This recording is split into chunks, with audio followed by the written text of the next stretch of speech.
নারী শক্তির পরিচয় এতক্ষণে আপনারা পেয়ে গেছেন। কন্যা সন্তান জন্ম নিলে যাদের মুখ কালো হয়ে যায়, যারা হসপিটালে কন্যা সন্তান ফেলে রেখে চলে আসেন কিংবা আস্তা করে ছুঁড়ে ফেলে দেন, তাদের বলছি। অপারেশন সিঁদুরে এই দুজন মহিলা অফিসারের উপস্থিতি চোখে পড়ার মতো। একজন হলেন উইং কমান্ডার ভূমিকা সিং, অপরজন কর্নেল সোফিয়া কুরেশি। দুজন দুই ধর্মাবলম্বী মহিলা, কিন্তু তাতে কি? এক অসাধারণ বুদ্ধিমত্তার সঙ্গে দুই মহিলাকে যুদ্ধের মুখ করে তোলা হলো। এক অসাধারণ আত্মপ্রত্যয় ছিল তাদের চোখে মুখে। তাদের প্রতিটি কথা বারবার শোনার মতো। দৃঢ় উচ্চারণ শোনা গেল দুই মহিলার কণ্ঠে। প্রত্যেক ভারতবাসী আজ গর্বিত এই দুই নারী শক্তির জন্য। ভারতবর্ষ মা দুর্গার দেশ, ঝাঁসির রানী লক্ষ্মীবাইয়ের দেশ। ভারতবর্ষ কল্পনা চাওলা, প্রীতিলতার দেশ।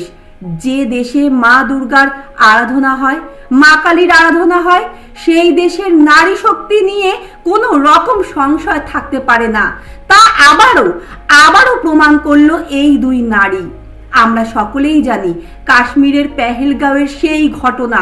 22শে এপ্রিল সিঁদুর মুছে গিয়েছিল বহু নারীর, আর সেই 7ই মের অপারেশন সিঁদুরের মাধ্যমে প্রত্যাঘাত পেয়েছে সফলতা, যার প্রত্যক্ষ মুখ ছিল এই দুই নারী, ভূমিকা সিং এবং সোফিয়া কুরেশি। আসুন আমরা সকলে মিলে আন্তরিক অভিনন্দন জানাই এই দুই নারী শক্তিকে।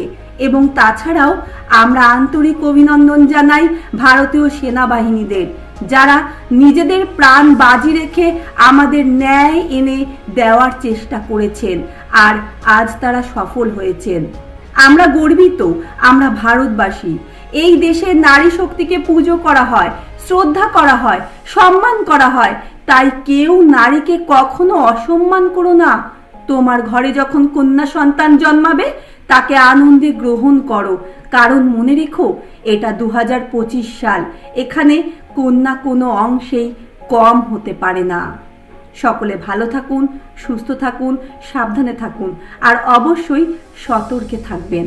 এমন ভিডিও পেতে আমাদের পেজটি অবশ্যই ফলো করবেন। ধন্যবাদ।